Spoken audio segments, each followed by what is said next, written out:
Welcome back, everyone, to the School of Greatness podcast. Very excited. We have Natalie, Jill in the house. What's going on? Hi. Good to see you. You too. Very excited about this. When did we first meet? Like a year and a half ago? 2 years ago? We did. Maybe? You found me. I was at a fitness conference, and you came up to me, I think, and I did. You said, "Are you?" Is this last year in Los Angeles, Yeah. right downtown? Yeah. And what was that? The Fit Expo or something? It was something like I that. saw you and Brooks, right? Mm-hmm. And I think you just got engaged. Is Yes. that right? Or was it then, or was it like the next day or something? No, I think we were getting engaged that night, actually. That night, right? gotcha. Because we met you that day, and you said, "Are you Natalie, Jill? I recognize you from something." From Shalene or something. Shalene, maybe. And then we were talking, and it was that night that we got engaged. That's crazy. Yeah. That's right. I think maybe you texted me the next day, or I saw the photo online, and I was like, "Oh wow, congrats!" I didn't know. That's cool. Now, you've had a pretty interesting story. Can you share how you got started in the whole fitness world and what life was like before? It's funny because it was sort of by accident. Everyone always thinks that I was doing fitness and nutrition for years and years, and I really wasn't. I was in corporate America doing the grind, sales, that was my thing, and what I was passionate about, but I always loved fitness and nutrition. That was my hobby. Yeah. And it wasn't until I hit my own personal rock bottom, and I say that because it was my personal rock bottom because I was that self-righteous person who had the successful job. I had the house with a picket fence. I had what looked like this perfect marriage and family. And I was at a point where everything was about to start crumbling down. So I looked on the outside like I had this perfect life. And this is right when the stock market crashed, the housing market crashed. Right. I was getting a divorce. I had to take a voluntary job demotion because I was going to be a single mom. There was so much happening in my life that I was this person who was self-righteous about everything I had, and now it was going away. Oh. It was going away. So And when was this? What year? gosh, this is probably 8 years ago. This was 8 years ago, right before my daughter was born. And it was... You were living in San Diego then? I was living in San Diego. I was going through a divorce. And I remember so clearly walking with my dogs thinking, anyone that saw me right now would think I have this perfect life, but I don't even know how I'm going to pay my mortgage this month. Wow. I don't even know how I'm going to put gas in my car. It was that bad. Wow. So I had this big paycheck, but I had no money because I was so behind on mortgage and everything else happening. Cars or whatever else. Everything. Yeah. So you're overextending your money. So overextended. Gotcha. So, and it wasn't just because I was being lazy and overextending. A lot of factors happened. I mean, it was the timing. A lot of people in that time lost money in the stock market and their house, and just the financial hardship of going through a divorce, a bunch of things. Right. But what happened was I was depressed, obviously, from going through that, and I had gained a lot of weight. And I was somebody who had never been overweight, and here I had gained a lot of weight. I was a new mom. I wasn't sleeping. I wasn't taking care of myself. And I remember just having this moment of, gosh, everyone would think I should be so happy right now, and I'm so depressed, and I don't recognize myself, and is this what my life is going to be? You know, this overweight, depressed person who can't afford to pay my bills. Do I accept that? And when you say overweight, what do you mean by what's that? Well, I was 65 pounds heavier than I am now, and I'm only 5'2", so that's a lot so for like me. A marshmallow. Yes, I was. My friend joked that I was a chiseled marshmallow. Like there was some definition somewhere in there, possibly, but we couldn't find. But I remember walking and seeing a reflection of myself in the windows that looked like mirrors, and I saw things hanging on me that I didn't recognize, and I just thought, this is not who I am, and that was that whole. Gosh, I don't even recognize myself anymore. And I felt like I had this phony life that everyone thought I was supposed to be this one way, or I was this one way. And I felt very fake, that this is not who I am anymore, because I'm not thin anymore and I'm not successful anymore. And I literally just felt like a loser. That's how I felt. And I was depressed. And I think the only thing that kept me going right then was my daughter and knowing I was a new mom. Sure. And when I finally hit that full rock bottom, literally, like I remember I couldn't put gas in my car. Wow. Everything was declined. I had nothing. That's when The divorce was final at this time? The divorce was on the way to being final. Wow. It was filed and on the way. I remember sitting there and thinking, okay, this was not who I used to be. And what did I used to tell people when I was in that motivational role? How did I tell people to get past hurdles and depression and feeling stuck? And I thought, it was as simple as telling them they had to decide first, and they had to create a vision. They had to decide what it is they were going to be and what they wanted, and they had to create a vision. So I thought, what do I have to lose right now? So I took out a vision board and I started cutting out pictures from magazines and printing stuff off of this dream life I thought I might want to have. And on that board, I put a house by the beach. I put money. I put a happy relationship, and I put a lot of fitness stuff because I wanted to feel fit again and look a certain way and feel good about myself. And I put all this on this board, and I remember taping it up and just staring at it every day and thinking, okay, if I just every day do something to move me in that direction, I'm going to get there. Yeah. And that was when that shift started. And I had always been interested in fitness and nutrition, but now I started really digging in. I started studying for it. I mean, so much so that I became a licensed master sports nutritionist, studying it and trying things on myself. And as I was doing it, I authentically started documenting it on Facebook at the time, sharing pictures of what I was eating. This is back in 2009, yes, 10, this 11, was, so, gosh, I'm terrible with math, so I got to think backwards. But yeah, it was, so this was all 7 to 8 years ago in that time frame where I started. And Facebook was just starting to be something at the point. And I remember putting pictures from my BlackBerry of my food on there and just being real. I didn't care what anyone thought. I wasn't trying to impress anybody anymore. What's a BlackBerry? I know, what's a BlackBerry? I would take pictures of food and put it and say, this is what I'm trying to do. And what happened was I learned a big lesson through this because I started to really connect with people at my true authentic self. I wasn't trying to be someone anymore. I wasn't trying to be this successful corporate person. I wasn't trying to be a powerful nutrition or fitness person. I was just sharing what I was eating and what I was doing. And I was being real with people about the struggles, and people started to gravitate towards me. Wow. That's how everything started to change, is from that point on. And were you still working? Did you find another job in between this, because your fitness business didn't really take off until really the last few years, right? So I still stayed working in corporate. And as I was realizing I had an interest going on here on Facebook, I never had this big marketing plan initially, but as I started seeing this, I started thinking, this is my calling. I didn't know how. I just knew this is my calling, to be in something with fitness and nutrition and motivating. It was more passionate for you, right? Yes. So I started taking part-time things, doing other people's nutrition. I started training clients. I started doing part-time work on the side. And what I found is my corporate job that was paying me well, I was all of a sudden very uninterested in. And I was getting really lazy with that. Right. And I was putting a lot of time into the other stuff. So I did that for a while. And it was one of those things where I would be paid and I think, okay, I really need to focus on my real job right now. But I just couldn't do it. I felt this calling towards the other stuff. So when I finally decided to take the full leap, and this was 4.5 years ago that I decided to fully, I need to go for this. I decided that I was going to sell my recipes as a recipe book ebook, and from my BlackBerry photos. What you were doing just to transform your own health. Just to transform my own self. People were asking for recipes. I thought, you know what, I'm going to put together a little ebook. I didn't even know what an ebook was. Someone told me about it. I remember Googling it. Okay, I'll make a PDF of my BlackBerry photos. And I remember putting it online for $12 on my Facebook page. And I didn't have a big following at the time. I had a few hundred, and they started selling. A few hundred people, a few hundred thousand. A few hundred people initially. A few hundred people. But people were buying my $12 recipe book, and it would be $40 here, you know, you a little change here and there. Yeah, 4 or 5, buy sushi dinner, whatever. It was just, we started paying for things, and I thought, gosh, I'm on to something here. Still not quite ready to quit my corporate job, but I was really investing more time into my blog and Facebook and all of this. And what happened was people started asking me how to put these recipes together. So I sat down one weekend, and in a weekend, I wrote what's now my 7-day Jumpstart program. And that's in a weekend. Okay. I wrote it. I don't think I had anyone grammar check it. I just literally wrote my 7-day Jumpstart, how I lost the weight. If someone was, so if this is for someone who's they're not happy with their weight and they want to get it.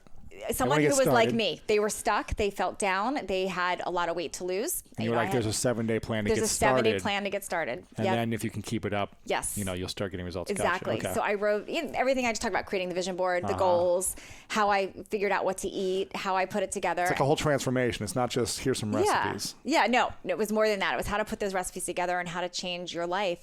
And I wrote it in a weekend, and I put that on Facebook also, and they started selling. And what really went right from there is, as they were selling, they were also working, and people loved it. So people would send me their story and say, oh my gosh, I followed your plan for 7 days. Here's amazing. And I would screenshot it and post that and say who was next. And it just started spiraling. And that's what changed my entire business and following, and gave me the confidence to then leave my corporate job. Wow. Because interesting. It was just growing from my rock bottom sharing. Wow. Yep. Now I'm curious. It sounds like testimonials are the most important thing for your growth then, because the more, if one person buys it and they share their story and you post that inspires 3 more people to buy. And then some of those people share their stories and you post their stories. Would you say there's testimonials? Yes and no. I think that it starts a little bit earlier than that, because it's what I learned from that was if you truly are yourself and you're sharing something valuable to others, and you have a solution for them, that's going to connect you with the right people, because the right people are now seeing you. And if you're truly offering something that helps them, it's gonna spiral. It has to. There's no way. And it wasn't about me saying, you know what, I'm gonna come up with a diet plan and then I'm gonna market it here and I'm gonna get all these testimonials, because that wouldn't have been as authentic. But I was just answering questions and listening to my audience and creating what they were asking for. And then I was genuinely happy for them. Yeah. And that's what made it grow. And I've never veered from that message. No matter how large we've gotten or what else we've created, I always go back to, I'm gonna listen to what they're asking for and create it from there. You know, when we sat down, you asked me, you saw I do hard DVDs, and you said, that people still buy hard copy DVDs? Yes, because I created it because my audience was asking for them. So everything I create comes from listening to my audience and connecting with them and then creating what they're asking for. Yeah, I don't even have a DVD player anymore. That's why I'm curious. Yeah. And I have I guess I have a slot somewhere in my... I don't even have a place to put in a CD in here. It's my last computer, so it's like... But you create what your audience is going to ask for. Yeah, if they want it, though, then you got to give it to them. That's amazing. You got to give it to them. This is really cool. So when did you start to see that traction was happening online? You know, a couple hundred people to... Yeah, so it started when we fully made that switch, and there was no trickery involved. My Facebook went up to about 5,000 people within that first, when we first were launching the Jumpstart. Pretty quick, we got 5,000. There was a friend limit at the time. There was there wasn't followers or subscribers yet. Went up to that, and then they launched the subscriber thing, and I started getting more of that, and then I converted it into a page, to a Facebook page, and then it started really growing from there. And now you're over 1 million now I'm, fans, like 1.2 million just on Facebook. So it really took off from that. And I've never veered from that formula. It's never been about trickery or figuring out, what's so-and-so doing. It's always been just listening to my audience and continuing with that. Amazing. What, when did you realize though, what year was it? Was there something you were doing, or was it just consistently posting videos, photos of yourself working out with nutrition tips? So I started very much building on nutrition, and it was always food and nutrition tips. And what happened was when we launched 7-Day Jumpstart, and people were buying that and loving it, I thought, well, I don't want to put a lot of nutrition on here, because then what are they going to get value with this? So I flipped it and I started doing workout stuff. Yeah. But what I found was interesting. The more free workout stuff I was doing, the more people wanted to buy workout stuff from me.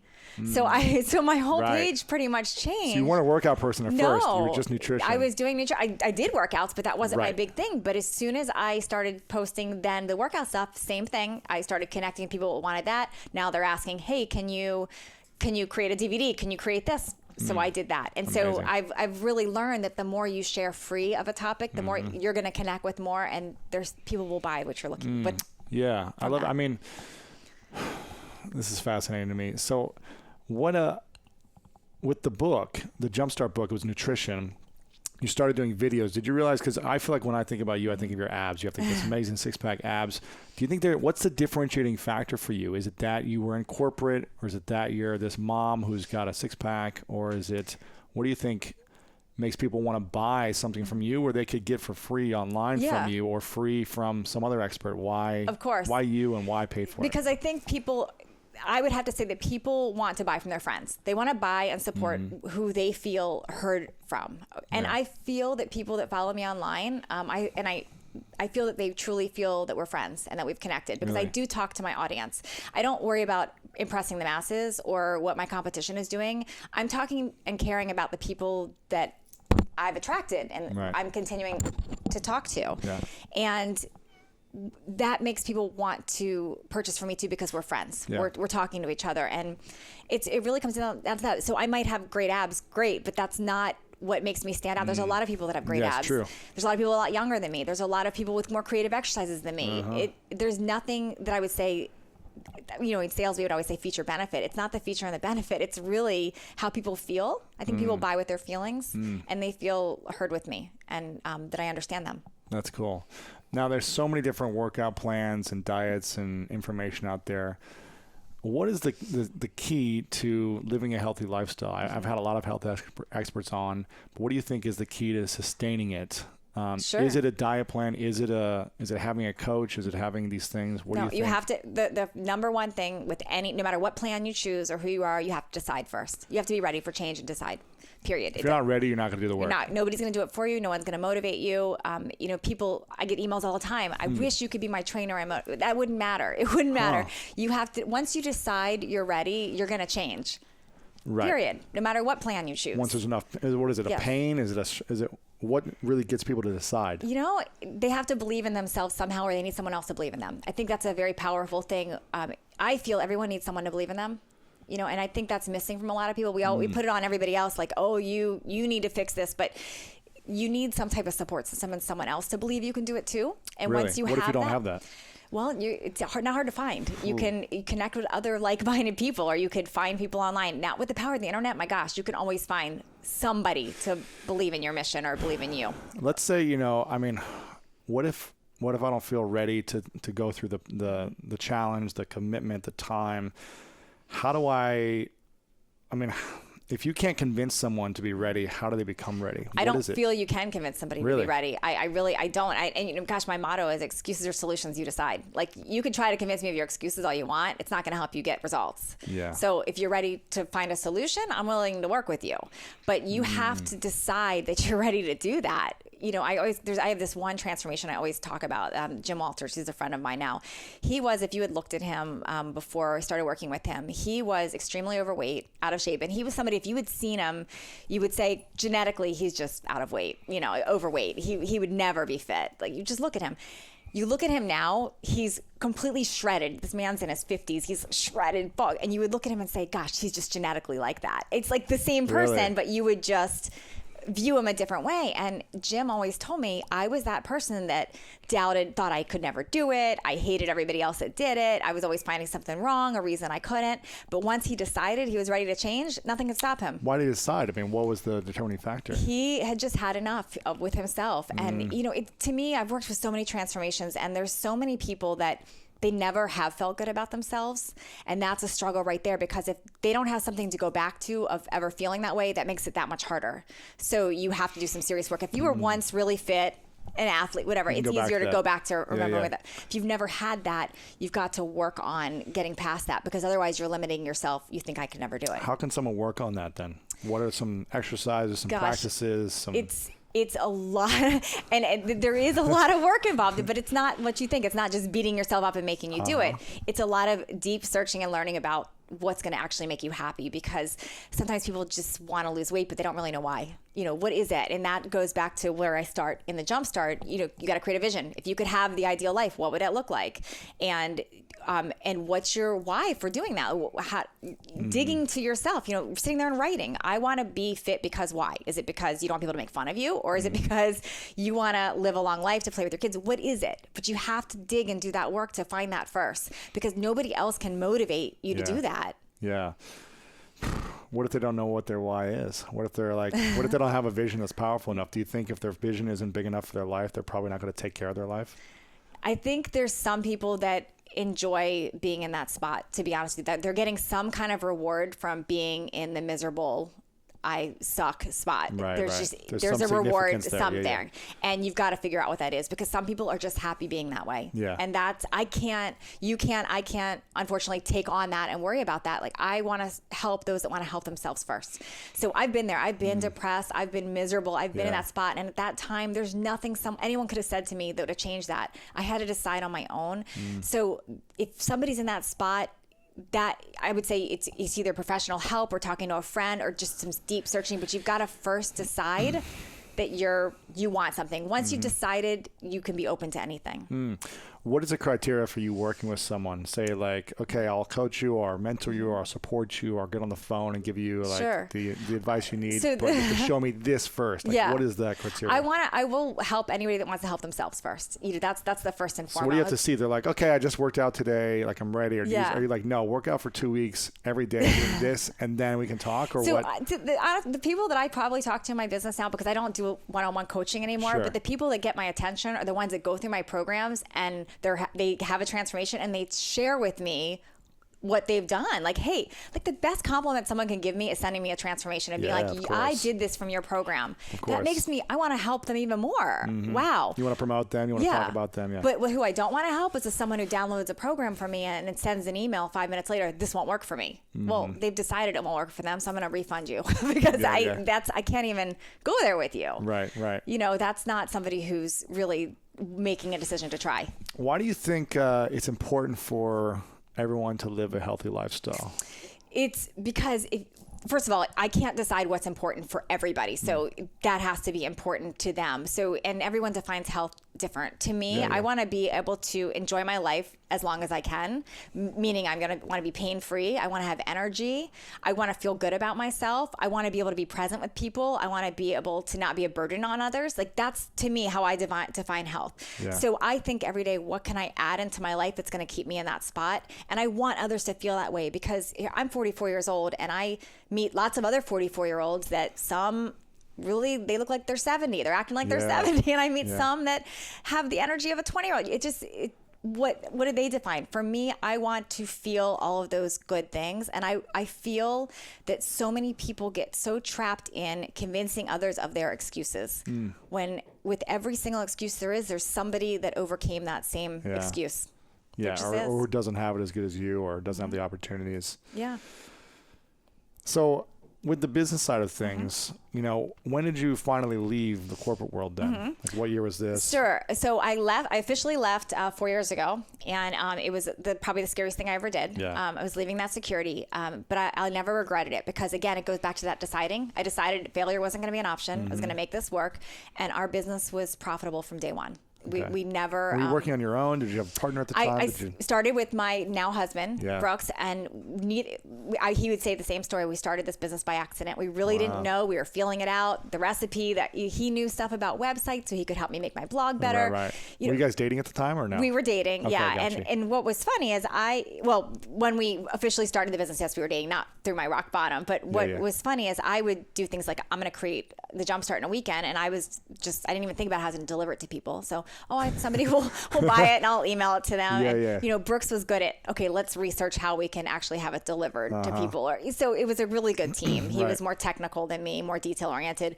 where I just had the ideas. Okay. So it worked out. It was a really nice So did he say, listen, you could do this on your own or we could do this together, you should leave your job? He was that person that believed in me too and said, I believe that you could do this. Wow. So it was scary for me, but I think having somebody else say, you can do this too, you know, even if he couldn't help, he could say, I believe that you can do this. And that was everything. I think of every mentor I've ever had, bosses in my history, the commonality was they all believed in me. Wow. When someone believes that you could do something, it's just very powerful. Is it more powerful when someone else believes in you or when you believe in yourself? It's more powerful when you believe in yourself, but sometimes to get there, you need the validation from others. Sometimes. I'm not saying it's right or wrong. I've found it is a hurdle with a lot of people that don't get to their goals is they are constantly getting advice or encouragement from the wrong people. So they're getting people talking them out of their goals versus finding people that say you can do it. Yeah. Okay. We'll talk about emotional fitness for a minute because I feel like our level of emotional health can affect our physical health. Yes. You know, I'm sure some of the emotional weight you were carrying is part of the reason why, you know, you weren't taking care of your health as much physically 5, 6, 7 years ago. How can all of us be emotionally fit on a daily basis? Is there exercise that you talk about? Is there a process? Is there something that we can do to like make sure, a lot of stress is coming in, but at least I know I'm doing this and taking care of my emotions. So in fitness and nutrition, I would say the same thing as I would say in business or personal life and emotional fitness. I always say that it's better to add than to think about taking away. So I'm not a deprivation person. I don't like to say, get these things out of your life, because that's, as soon as we say get these things out, you can't have sugar, you can't have this. We start thinking, I need sugar, I need this. Depriving myself. I'm depriving. So the more room, the more of the good you add to your life, the less room for the bad. So when you look at diet and nutrition, I'd say, can I add more fruits and vegetables? Can I add more water, add more proteins? What can I add to make less room for the bad? I'm going to say the same thing with emotional health. If you are weak on that, where can you add in more of the good to make less room for the bad? It's very hard to say, get this person out of your life, or don't do this anymore, or don't go on Instagram and look at, too tempting then. But if you say, you know what, I'm going to listen to some positive podcast every day. I'm going to make sure I go walk every day outside. I'm going to make sure I do things that feel good. I'm going to call my girlfriends or guy friends and like have a positive conversation. Exactly. Yeah. That creates it. So on my phone, for instance, in the notes section, it's nothing crazy advanced, but I have a list of names of people. And this evolves. I add to it, so I'm not going to take people off, that when I talk to them, they are that contagious energy that I like. They make me feel better about what I'm doing. I get in a better mood. I know I can always count on them to help lift me up. I have a list of those names of people that I know just a text to them or call them, that's going to help me. Those are people I will do anything for because they do that for me too. Yeah. And I make it a point to have those names present. I also, I have podcasts I subscribe to. Yours is top on that list. Thank you. But knowing I listen to 2 podcasts a day, every single day, I do it because that is good brain food. I'm surrounding myself with good information. It's less room to just scroll feeds on. So true. I love the way you approach this because, the idle time when we're just like not thinking about anything or we have downtime. If we're going through a challenging time in our lives where something is stressful or we're going through a breakup or something, that's just going to feed into negativity if we're not adding in positive things. I've been there. I'm sure a lot of people have been there as well. I love that approach to just adding more fruits and vegetables or whole foods as opposed to trying to take away sugar. Yeah. Although when I was like, 40 pounds heavier, I was so addicted to sugar. Like every day after every meal, I had to have like cookies and ice cream. I was living in New York City and I just had to have it. And so for me, I gave myself a challenge, like 30 days, I'm taking this away because I didn't know any other way to like get rid of it. And that worked for me. But that's an addition still. You were adding a challenge to your life that you were excited about. So as long as it's in a positive. Yes. But then I was also drinking a green juice every day. But I like the idea of like, if you just fill your stomach up with positive foods, there's not much room left. You'll have a little bit of room for dessert as opposed to like 80% room for dessert. Exactly. You know what I mean? I like that approach to the emotional health. And that's the approach I've always taken with everything, especially with all my plans with nutrition, fitness. It's all about addition. Because of course there's things you got to watch, but it's about adding more of the good. Because then you're still gaining something. It's not like you're losing something, but you're losing the bad by gaining the good. Exactly. Both emotionally and physically. Exactly. I think that's brilliant. Wow, that's a great strategy. For some reason, it's so simple, but it's so brilliant to me. So tell me more about this 7-day jumpstart. You got the book coming out. Yeah. Why did you decide, you've had this online business that's been blowing up. You and Brooks are crushing it. Millions of fans, millions in sales, so many different products that you have online. It's working. Why go into a traditional book? First and foremost, I always listen to my audience. I mean, that's who I serve. And I know that I've changed the lives of a lot of people, and it makes me feel good that I played a small role in that. And they're asking for that. People want a hard copy book with more stuff. So I thought, this is a goal of mine. 2, I want to serve a lot of people with what I share. I share 95% of what I share is for free. It is. I put so much out there, and there's only, even with a big social media following, fine, great, I can reach maybe 2 million people. There's a lot of people I can't reach right now. Yeah. And to me, going into that mainstream market and getting my book out there, I know I'm going to be able to reach and help a lot more people for doing this. And it's what my audience has asked for. So it's something I wanted to do. But it's probably a lot more work than creating It's a lot more work. You spent a weekend creating the 7-day guide that's sold 40 or 50,000 copies now, made you a lot of money. And you've spent how long doing this? Oh my gosh, book? It's crazy what it's taken. It's a different experience. Why do we torture ourselves? There's something to be said too, though. I do like people to become their best them as possible, and I do believe anyone can achieve any goal they want, and that's part of the evolution too. Like I want to accomplish my own goals too. And if I don't want to just say, okay, I did an ebook. Great. Anyone can do an ebook. Anyone can do it. Absolutely. Can anyone publish a book and do it successful? I don't know. I like the challenges on myself too. Yeah. But I would say the big reason is I do want to get this out to more people. What do you want to be known for? Like in the next couple of years, as you've evolved from this, woman that's transformed her health and her life to having the things that really mean a lot to you, as opposed to the corporate, the marriage that wasn't working. what do you want for the next couple of years after this book to be known as, or for people to think about when they hear you? I don't want to be known as anything special. I want to be known as the person that led the way to an example that they could do it too. Because I think it doesn't matter what someone's goal is. I think everybody should have an opportunity to go for their goals and become their best them. And I feel, and I've been told that I represent that average person, because fine, somebody might look at me now and say, oh, she's fit, she looks good, whatever. But I worked really hard to get there, and I did not always look that way, or I didn't always feel this way. And I love sharing my age. I love sharing struggles I've been through, because I want others to know that it doesn't matter where you come from or what you're starting from. There is a way for you to improve and become your best you. And so I want to be known as that example that helped encourage others to do that same. So whether that's through, and I do believe that a lot of it starts with your health. So fitness and nutrition are always going to be there. But there's a lot with your mind. I think people can always become their best them, and that's what I want to. I don't know if I answered that well or not, but that's how I would. How long do you think you'll be in the fitness health world? I mean, is it something do you see yourself being passionate about this for the next decade as well, or is it kind of? I don't know that I'll ever be not passionate about fitness and nutrition, but I think there's more to things than that. It's really a whole rounded package. I know in the book that's being published, 7-Day Jumpstart, Unprocess Your Diet. It's really about unprocessing your whole life and just really it's a bigger picture. The Unprocess Your Diet. It's a bigger picture, and it all goes together. That emotional health, your everything, how you run your life, your fitness, nutrition, it all goes together. It's not just an isolated thing. It's a holistic approach to your whole life. I love that. Yeah. But you're doing a lot more in business teaching as well. Yeah. Right? Well, where I feel I'm actually the strongest was my whole background, and that's the whole business development. I love talking to somebody about their goals and helping them figure out how they can monetize that or how they can make that happen. And so how did you do it? The business online. I can talk fitness and nutrition all day and night, but when you ask me about business and branding, I just light up. That's fun for me. So I'm interested in a lot of things, but the business development and how I did it, that would be my real goal, is to be able to be known even more for that. Yeah. What do you think's really helped you in terms of the business side of things online? Do you think it's the way you've branded it?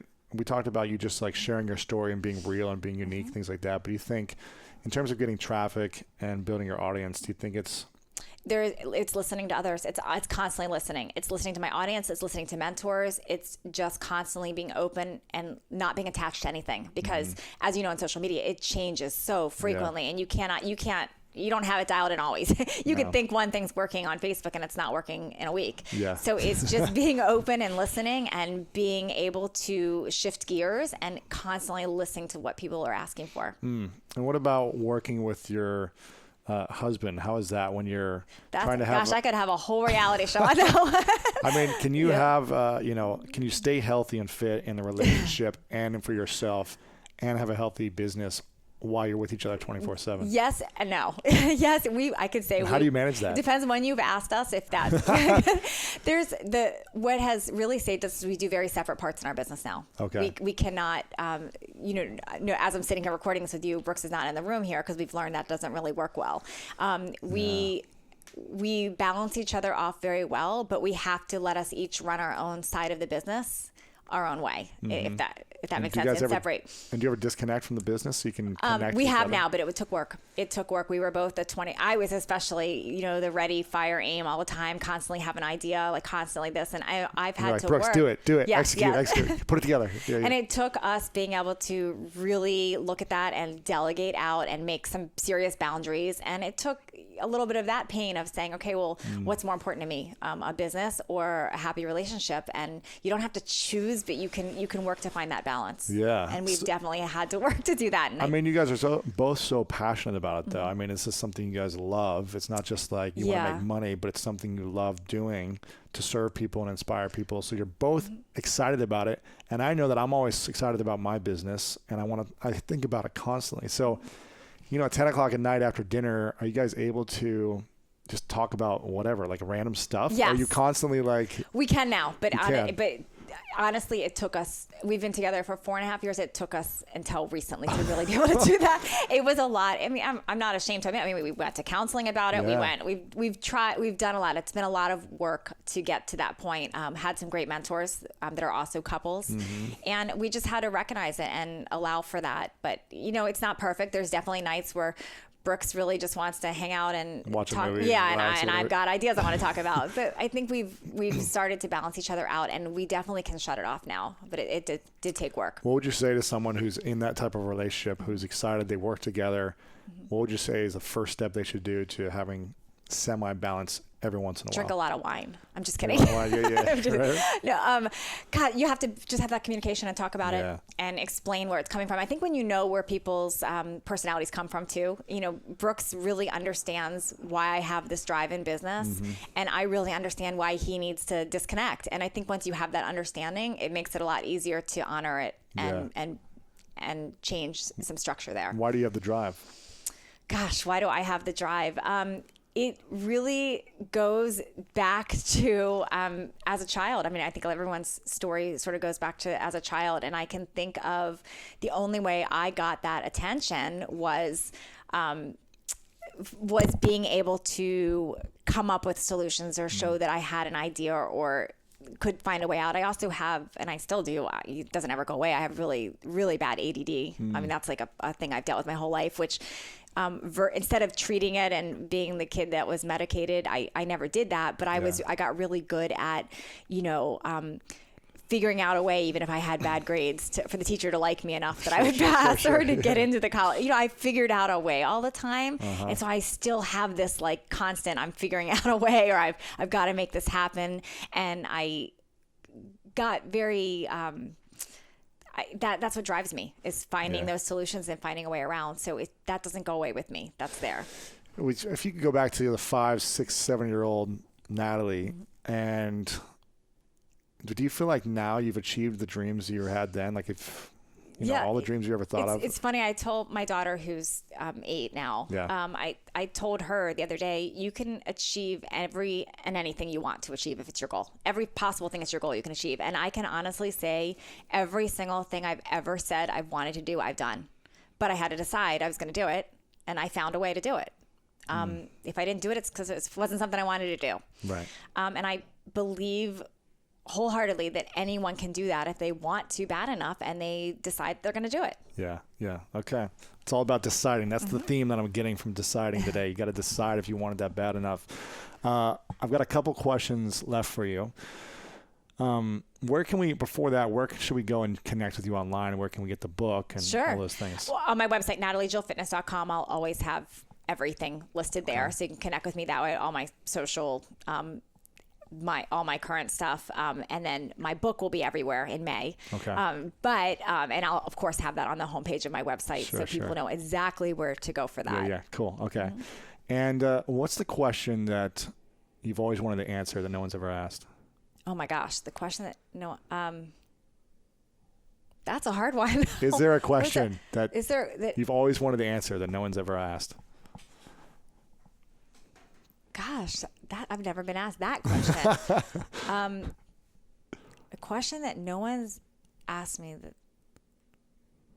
No, I don't know. No, I'm stuck on that one. It's okay. Just curious. I don't know. What's something you're proud of that most people don't know about? I'm proud. Okay, I guess this is one. I was that kid whose father kind of did everything for you. Like, I didn't know how to make a decision without my dad. And when he died, I became a completely different person. You know, my mom laughs that I became him. He died, I was 24 years old. And I became that naive, didn't know how to make a decision without asking my dad, to a very independent person that could accomplish anything. And I changed this whole belief. You know, I went from believing I had to have my dad's approval, or, you know, I had to ask him, he knew everything, to being able to decide and figure out things on my own. And it seems like such a minor little thing, but it taught me that really you can change and become a different. Sure. You don't have to be stuck in that I'm naive or I'm dumb or I'm someone else to make decisions for me. You can become an independent person at any time. So you decided that, though. It goes back to my deciding. Yeah, that's great. Yes. I love that. So there's no excuses. There's nothing. Well, I say excuses or solutions. You decide. So just like that, because that's what I believe. Love it. Love it. Final 2 questions. This is the 3 truths question. Okay. Have you heard this one? Yes. Okay. So if there's 3 things that you could leave behind, 3 truths that you know about your experiences, and everything else was gone. So this is the only thing people had to know about you and what you thought. What would be the 3 truths? Oh my gosh. The first one would be that it's no one else's fault, because I'm a big believer of accountability, and whether you're successful or a failure, it's you. It's all you and what you bring into your life. So my first one would be to be accountable and accept that it's no one else's fault. And the second one would be, surprise, deciding comes first. That, excuse me, that you could be anything or become anything if you decide that that's what you want. And the third thing is that when it's all gone, you have to think about who in this world matters most to you. And while we're here and we have time to serve them first. And I know, as much as I serve an audience and have a lot of people that I reach out to and inspire, the most important people in my world are my daughter and my husband. Yeah. So I feel that they come first always. And it makes me sad when I see so many people put so many other things ahead of those people that are so important to them, because that you don't take with you, and it doesn't matter in the end. And those are the people that you touch. So I love it. Yeah. Well, I want to acknowledge you, Natalie, for coming on and sharing their story. I really appreciate it. I want to acknowledge you for you deciding to make a choice a few years ago when things weren't happy, things weren't healthy, and you weren't living the life you imagined when you were a kid. It's scary because we can get caught in what's comfortable. We can get caught in what other people want us to do. We can get caught in feeling guilty for making decisions, for ending relationships or ending a career that we've been in for decades. So I acknowledge you for the courage you've had over the years. And I also acknowledge you for your ability to figure everything out. Thank you. Your ability to figure it out as you go and make mistakes along the way and still get awesome results for people and not have to be perfect. Thank you. So I acknowledge all of that about you. And the final questions, what's your definition of greatness? Oh my gosh. My definition of greatness would have to be, it comes down to a feeling. So people never remember what you sold them or what you said to them, but they're going to remember how they feel when you were they're around you. Yeah. So my definition of greatness is if people have a feeling of encouragement and positivity with anything that I give, that's greatness. So if I look at who I feel is great in this world and who's inspired me, it was a feeling that they gave me when I listened to their podcast or read their book or heard them speak. It's that feeling. Yeah. So somebody greatness to me is that feeling that makes others feel empowered. Natalie, Jill, thanks for coming on. Thank Appreciate you. it. Hey guys, thanks so much for watching this video. I really appreciate it. And if you enjoyed this video, then make sure to subscribe to my YouTube channel. You can do that by clicking right here to subscribe, because each week we come out with awesome, epic, and inspiring interviews and messages and videos just for you. So click subscribe right here to get notified of new videos every week. Also, if you enjoyed this specific interview, we've got a lot of great interviews like this that are uplifting and inspiring. So click right here to watch the previous interviews, because the people I've had on are pretty cool and epic as well. So click here to watch previous interviews. Click here to subscribe. I love you guys, and I'll see you very soon.